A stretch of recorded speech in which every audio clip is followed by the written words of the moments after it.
Today, I'm going to share with you coffee caramel milkshake. We need 1/2 cup coffee, chilled.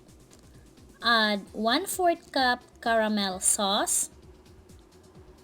Add 3/4 cup of milk. 1 cup ice cube. Then, to taste, you can add 1 tablespoon of sugar or honey in it.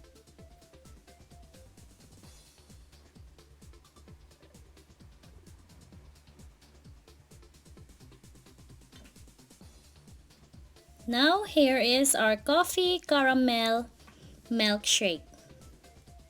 And then, to serve it, we're going to add whipped cream on top.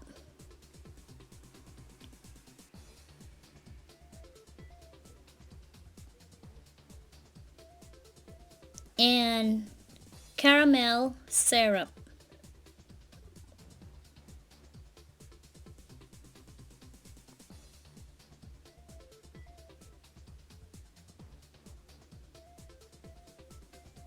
So here is our perfect drink for today.